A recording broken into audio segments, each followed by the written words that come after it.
हाय बच्चों, आप लोग कैसे हैं? उम्मीद है कि बहुत अच्छे होंगे। आप लोगों में फ्रेंड भाई आशीष में स्वागत है। तो आज हम कल प्रश्नावली 8.2 का प्रश्न नंबर 1 का चौथा का बता चुके थे। आज क्वेश्चन नंबर 5वां बताना स्टार्ट कर रहे हैं। ठीक है, तो आइए देखते हैं कि क्या है इसमें। तो बहुत आसान है, हम इसमें आसानी से इसको सॉल्व कर सकते हैं। तो इसमें लिखा है कि 5 cos square 60 plus 4 sec square की सन से माइनस 10 स्क्वायर 45 होल अपॉन है sin स्क्वायर की सन प्लस cos स्क्वायर 30। तो ये तो आप लोग जानते हैं, बहुत आसानी से बता सकते हैं कि इसका मान कितना होगा। आप लोग पीछे चल सकता पढ़े होंगे कि cos square theta sin square theta plus cos square theta बराबर 1 होता है। तो वहां पर देखिए sin square theta plus cos square theta, यानी थीटा का मान दोनों सेम है, यानी तीसंश यहाँ भी है और तीसंश यहाँ भी, इसका मान 1 हो जाएगा। तो ऊपर वाले टर्म कैलकुलेशन करना है। ठीक है, तो ये देखिए कैसे सॉल्व करते हैं। ये हो जाएगा 5 और इनटू cos 60 का मान कितना होता है, तो cos 60 का मान होता है 1/2। ठीक है, और इसका स्क्वायर है, इसका स्क्वायर कर लेते हैं प्लस ये 4 sec स्क्वायर 30। ये 4 इनटू हो जाएगा sec स्क्वायर 30 है, तो sec का मान होता है sec स्क्वायर 30 का मान होता है, यानी कि cos 30 का मान होता है कड़ी में 3 बटे में 2। ठीक है, तो sec का इसका अपोजिट हो जाएगा, तो sec 30 का मान हो जाएगा 2/√3 और इसका स्क्वायर है, इसका स्क्वायर कर देते हैं और माइनस 10 45 का मान 1 होता है, 1 का स्क्वायर कर देते हैं। ठीक है, और अपॉन ये देखिए ये सोल्यूशन की सहायता से इसका मान बता सकते हैं कि 1 होता है, यानी जैसे होता है कि sin square theta plus cos square theta बराबर क्या होता है 1 होता है। तो आप यहाँ देखिए थीटा की जगह पर ये दोनों समान थीटा है, यानी समान कोण बना है। यहाँ पर वो दे दिया है 30 यहाँ भी दे दिया है, यहाँ भी 30 दे दिया है।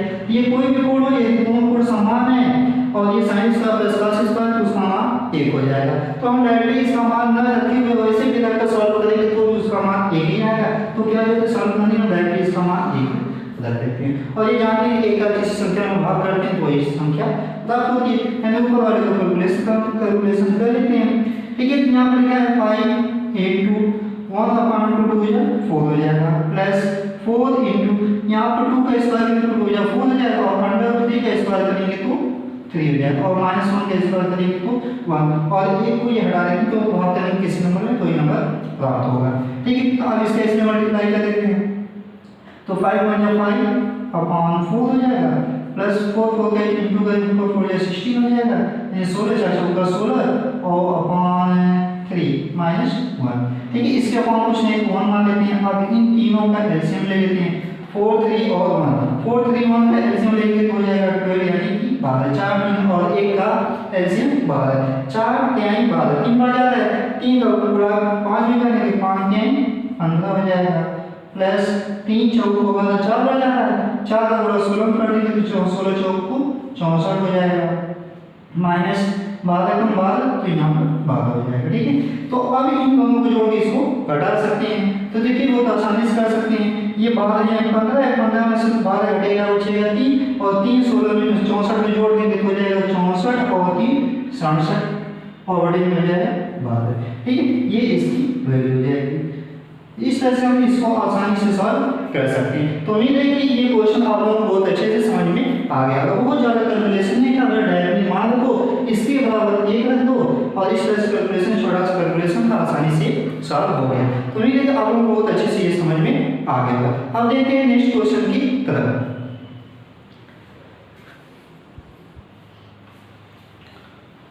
तो अब ये देखते हैं क्वेश्चन नंबर 2। क्वेश्चन नंबर 2 में कहा है कि सही विकल्प चुनिए और अपने उत्तर को स्पष्ट कीजिए। यानी इसका कुछ विकल्प दिया हुआ है, ये 4 क्वेश्चन है, इस 4 क्वेश्चनों का विकल्प दिया हुआ है किताब में। ठीक है, तो उसमें सही विकल्प चुनना और अपने उत्तर को भी स्पष्ट करना है क्या वाला उत्तर सही आ रहा है या गलत आ रहा है। ठीक है, तो हम कैसे अपने उत्तर को चुनेंगे, सिलेक्ट करेंगे।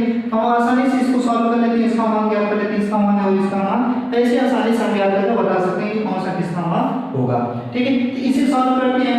ये हो जाएगा 2 इनटू 10 30 का मान होता है 1/√3 हो जाएगा और अपॉन हो जाएगा 1 प्लस 10 30 का मान 1/√3 होता है, इसका वर्ग है तो इसका वर्ग कर देते हैं। फिर ये हो जाएगा 1 इनटू या ये देखो इसका इंटू कर देते हैं तो 2 अपॉन हो जाएगा अंडर रूट 3, ठीक है, और अपॉन हो जाएगा ये देखिए 1 प्लस 1 का स्क्वायर करेंगे 1 हो जाएगा और अंडर रूट 3 का स्क्वायर करेंगे तो 3 हो जाएगा। अभी देखो 3 हो जाएगा और 1 4 हो जाएगा, तो इसे लिख सकते हैं कि 2 अपॉन अंडर रूट 3 और इसके अपॉन है देखो 2 3 3 1 4 यानी 4 बटे में क्या हो जाएगा 3, ठीक है, इस तरह से ये हो जाएगा।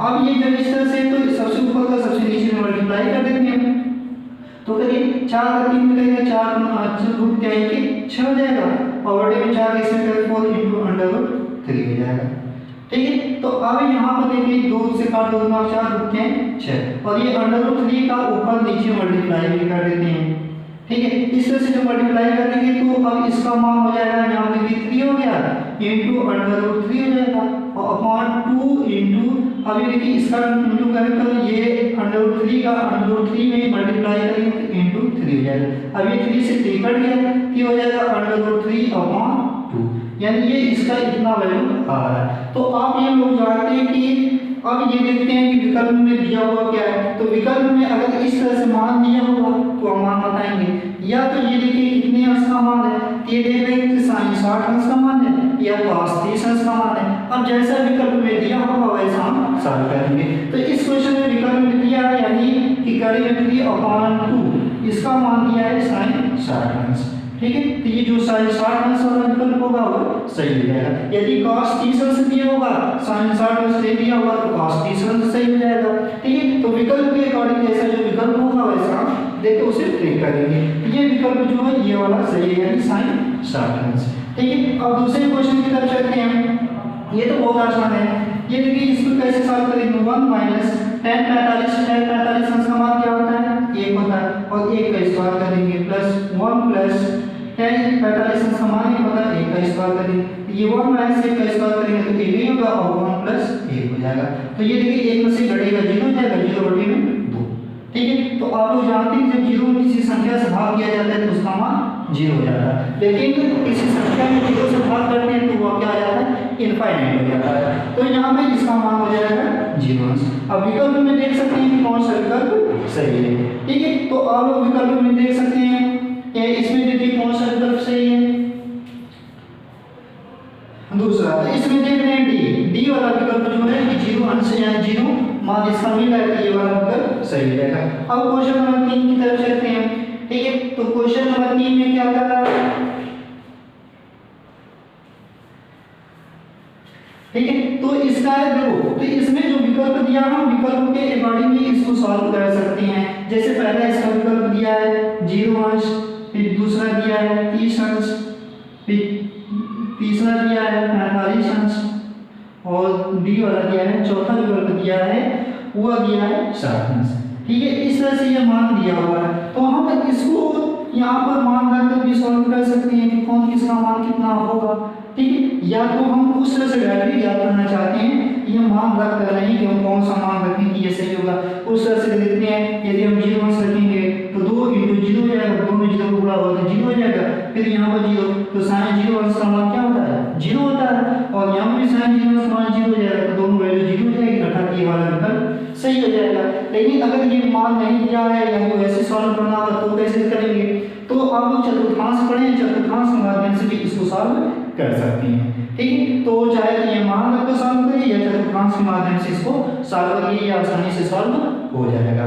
तो आप लोगों को ये चीज समझ में आई होगा। फिर ये क्वेश्चन नंबर 14 देखते हैं, ठीक है। कि चौथा क्या कर रहा है, तो इसमें लिखा है कि 2 tan 30 अंश, ठीक है। तो अब 2 tan 30 अंश का मान होता है 1/√3, क्या होता है 1/√3 हो जाएगा और अपॉन 1 माइनस tan स्क्वायर 30 अंश है तो tan 30 अंश का मान 1/√3 होता है और इसका इस तरह से स्क्वायर करेंगे तो अब ये हो जाएगा 2 इंटू √3 और अपॉन ये देखिए 1 माइनस इसका स्क्वायर करेंगे तो हो जाएगा 1 माइनस 3 का √3 का स्क्वायर करेंगे तो 3 हो जाएगा, ठीक है। यहाँ पर हो जाएगा 2 अपॉन √3 और अपॉन ये देखिए 3 का इसमें हम इंटू करेंगे और फिर ये सब्ट्रैक्ट करेंगे घटा देंगे तो 3 का 3 में से घटेगा तो 2 बचेगा और 2 बटे में हो जाएगा 3, ठीक है। तो अब इस तरह से तो यहाँ से देखेंगे 2 से 2 कट जाएगा और ये 3 एकदम ऊपर चला जाएगा तो हो जाएगा 3 बटे में √3, तो ये जब √3 में यानी हल में आ जाता है, कड़ी में आ जाए तो उसका हम हल का पद में रद्द कर देते हैं, तो ये √3 इसी का ऊपर नीचे मल्टीप्लाई कर देते हैं, ठीक है, दोनों पक्षों में यानी ऊपर नीचे अंश और हर दोनों में। इसका इसमें करेंगे तो 3 × √3 हो जाएगा और 3 का इसमें करेंगे तो 3, ये 3 से 3 कट जाएगा, क्या इसकी वैल्यू आ गई √3। अब हम विकल्प में देखेंगे यदि विकल्प में √3 दिया होगा तो ये मान हो जाएगा, या फिर ये देखते हैं कितनी अंश का मान होता है, तो ये जो होता है कि cot 30 अंश का मान होता है या tan 30 अंश 60 अंश का, cot 30 अंश का मान होता है √3 या ये होता है tan 60 अंश। अब जैसा विकल्प में जो दिया होगा उसके अकॉर्डिंग हम लगा सकते हैं, तो विकल्प में दिया है tan 60 अंश, तो ये किसका मान हो जाएगा tan 60 अंश, यानी ये tan 60 अंश और tan 60 अंश सी विकल्प दिया हुआ है और सी वाला विकल्प सही हो जाएगा, ठीक है। तो आप लोगों को ये चीजें समझ में आ गई होंगी कैसे हम अपने विकल्प को चुनेंगे और उसके उत्तर की जांच को स्पष्ट करेंगे, तो इस तरह से आप लोग आसानी से इसको लगा सकते हैं, ठीक है। यानी पहले का देखिए, पहले का जो आया वो 60 अंश आया है, दूसरे का 0 आया है, तीसरे का 0 अंश आया है और चौथे का tan 60 अंश, यानी तीसरा विकल्प सी वाला सही है, ठीक है। अभी इसके बाद नेक्स्ट क्वेश्चन की तरफ चलते हैं, क्वेश्चन नंबर 3, ठीक है। क्वेश्चन नंबर 3 में देखते हैं क्या है,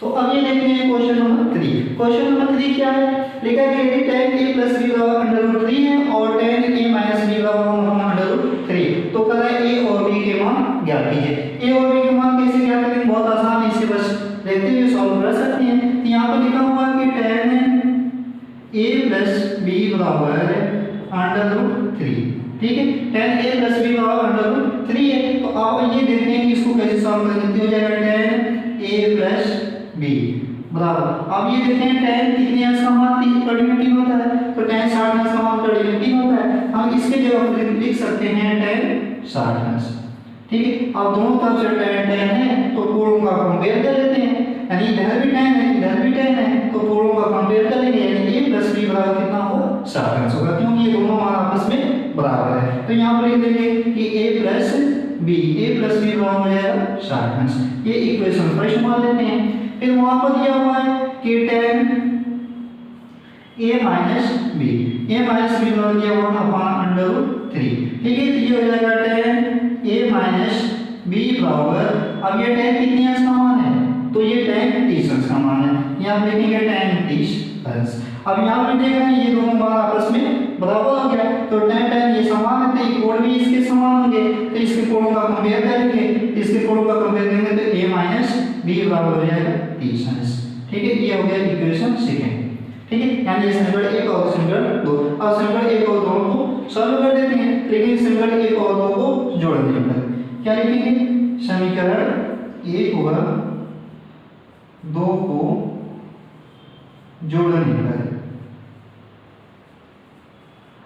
ठीक है। तो समीकरण 1 और 2 को जोड़ेंगे, यहाँ पर लिखा है कि a + b बराबर 60 अंश है और दूसरा a - b बराबर 30 अंश है, ठीक है। अब इन दोनों को जोड़ेंगे तो देखिए a जुड़ जाएगा तो 2a हो जाएगा, ठीक है, और ये प्लस ये माइनस है, प्लस माइनस से कट जाएगा, इसका मान 0 हो जाएगा, बराबर ये 60 अंश और 30 अंश जोड़ेंगे तो 90 अंश हो जाएगा। यानी यहाँ पर देखते हैं तो 2a बराबर दिया है 90 अंश, ठीक है, तो a बराबर कितना आ जाएगा, ये 90/2, ठीक है, तो 2 से इसमें भाग करेंगे तो a बराबर हो जाएगा 45 अंश। अब a का मान 45 अंश आ गया, कहीं दो कोणों को जोड़ने पर 60 अंश आ रहा है, a का मान 45 है तो b का मान कितना हो जाएगा, आप लोग आसानी से बता सकते हैं। यानी देख रहे हैं कि a + b बराबर कितना है 60 अंश है, तो a का मान आ गया 45 अंश और प्लस b बराबर 60 अंश, ठीक है। तो b का मान क्या करना है, तो b को रखेंगे इस साइड जाएगा, तो हो जाएगा 60 अंश माइनस 45 अंश, ठीक है। तो इसमें से ये घटेगा तो कितना हो जाएगा 15 अंश, यानी ये b का मान हो जाएगा 15 अंश। तो a बराबर हो गया 45 अंश और b बराबर हो गया 15 अंश, ये a और b के मान हो जाएंगे। उसमें दिया था कि a और b का मान जो a + b का मान जो है वो 0 से अधिक या 90 के बराबर होना चाहिए या 90 से कम होना चाहिए, और a - b का मान 90 से कम होना चाहिए। तो देख लें कि दोनों मान 90 से कम ही आया हुआ है। ठीक है, तो आप लोगों को ये भी क्वेश्चन बहुत अच्छे से समझ में आ गया होगा। अब नेक्स्ट क्वेश्चन की तरफ चलते हैं। तो यदि आप लोगों को ये मेरा क्वेश्चन समझ में आ जाता है, जो मैं बता रहा हूँ, आप लोगों को पढ़ा रहा हूँ, तो आप मेरे वीडियो को लाइक करें और सब्सक्राइब भी करें मेरे चैनल को, और इसे अधिक से अधिक शेयर भी करें। Thank you.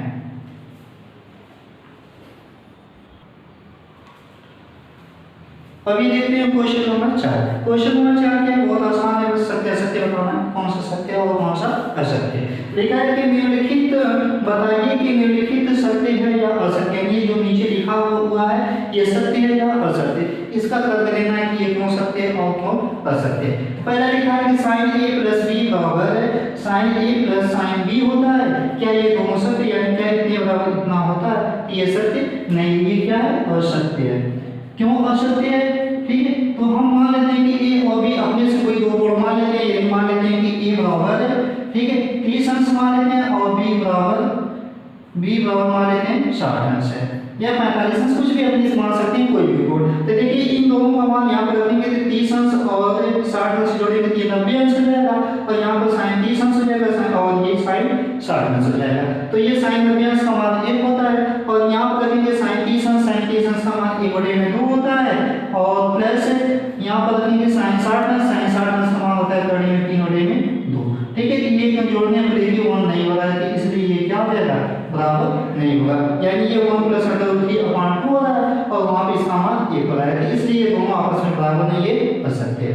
फिर तीसरा क्या है, दूसरा क्वेश्चन कि थीटा के मान बढ़ने से sin थीटा का मान बढ़ता है। तो ये बात एकदम बिल्कुल सत्य है, ये क्या है, सत्य है। अब क्यों सत्य है, आप लोग टेबल में देखे होंगे या साड़ी में कि जैसे थीटा का मान बढ़ता है वैसे sin थीटा का भी मान बढ़ता है। जैसे sin 0 अंश का मान 0 होता है, sin 30 अंश का मान 1/2 होता है, sin 45 अंश का मान 1/2 होता है, sin 60 अंश का मान 3/2 होता है, और sin 90 अंश का मान 1 होता है। तो जैसे जैसे इसका मान थीटा का मान बढ़ता है वैसे भी sin थीटा का भी मान बढ़ता रहता है। ये क्या हो जाएगा, सत्य। फिर लिखा है कि थीटा के सभी मानों के लिए sin थीटा बराबर cos थीटा होता है।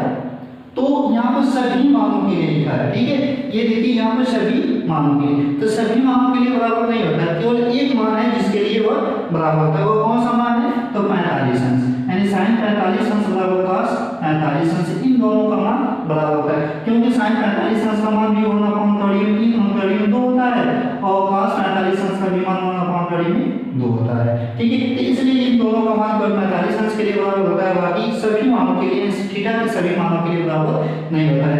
ये भी क्या हो जाएगा, असत्य हो जाएगा। ठीक है, और चौथा देखते हैं, लिखा है कि a यदि a बराबर 0 अंश पर काट a अपरिभाषित होता है, ये भी सही है। अब ऊपर मतलब टेबल में देखे होंगे कि काट यानी काट यहाँ पर a बराबर 0 है तो हो जाएगा काट 0 अंश, और काट 0 अंश का मान क्या होता है, इनफाइनाइट होता है, या इसी को लिखते हैं अपरिभाषित। क्या लिखते हैं, अपरिभाषित। ठीक है, tan 0 अंश का मान कितना होता है, तो 0 होता है, और tan का अपोजिट काट होता है, तो काट 0 अंश का मान क्या हो जाएगा, अपरिभाषित हो जाएगा। ये भी क्या हो जाएगा, सत्य हो जाएगा। ठीक है, इसमें दो सत्य और दो असत्य है, पहला सत्य है, दूसरा पहला असत्य है, दूसरा सत्य है, तीसरा असत्य और चौथा सत्य है। ठीक है, तो आप लोगों को ये पूरा चैप्टर कंप्लीट हो गया। और कल यानी अगले वीडियो में हम आपको पर्सनली 8-10 लोग पढ़ाएंगे। यदि मेरा ये पढ़ाया हुआ समय में आपको आ रहा है तो मेरे चैनल को आप लोग सब्सक्राइब करें और अधिक से अधिक लोगों को शेयर करें। Thank you.